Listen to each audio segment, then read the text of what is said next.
பகுஜன் சமாஜ் கட்சியின் மாநில தலைவரான ஆம்ஸ்ட்ராங் படுகொலை செய்யப்பட்ட சம்பவம் பெரும் பரபரப்பை ஏற்படுத்தியுள்ளது.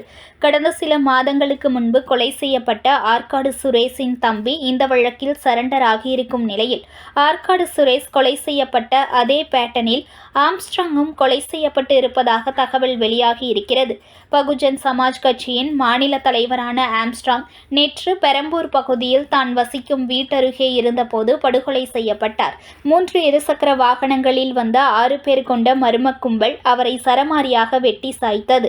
இரத்த வெள்ளத்தில் சரிந்த அவர் மருத்துவமனை கொண்டு செல்லும் வழியிலேயே உயிரிழந்தார். ஒரு தேசிய கட்சியின் மாநில தலைவர் கொலை செய்யப்பட்ட சம்பவம் சென்னை மட்டுமல்லாது தமிழகம் முழுவதும் பெரும் பரபரப்பை ஏற்படுத்தியுள்ளது.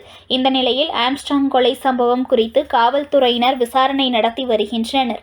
இந்த நிலையில் இந்த கொலை சம்பவம் தொடர்பாக 8 பேர் அண்ணாநகர் காவல் நிலையத்தில் சரணடைந்திருக்கின்றனர்.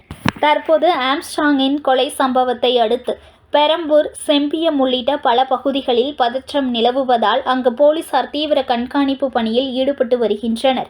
அவர் உடல் வைக்கப்பட்டு இருக்கும் ராஜீவ்காந்தி மருத்துவமனையில் நூற்றுக்கணக்கானோர் குவிந்து வருவதால் அங்கும் காவல்துறை பாதுகாப்பு அதிகரிக்கப்பட்டிருக்கிறது. பல அரசியல் கட்சி தலைவர்கள் அவரது உடலுக்கு அஞ்சலி செலுத்த வரலாம் என எதிர்பார்க்கப்படுகிறது. இந்த நிலையில் பிரபல ரவுடியான ஆற்காடு சுரேஷ் கொலை வழக்கில் பழிக்கு பழியாக ஆம்ஸ்ட்ராங் கொலை செய்யப்பட்டு இருக்கலாம் என கூறுகின்றனர்.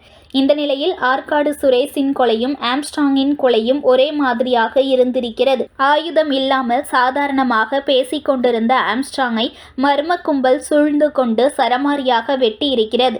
இதேபோல்தான் சாப்பிட சென்ற ஆற்காடு சுரேஷும் மர்ம கும்பலால் சுற்றி வளைத்து வெட்டி படுகொலை செய்யப்பட்டார். இந்த கொலை சம்பவத்தில் ஈடுபட்டவர்கள் 8 பேர் என்பது குறிப்பிடத்தக்கது. இது மட்டுமல்லாமல் உடல் முழுவதும் 30க்கும் மேற்பட்ட வெட்டுக்காயங்கள் ஏற்பட்டிருக்கிறது.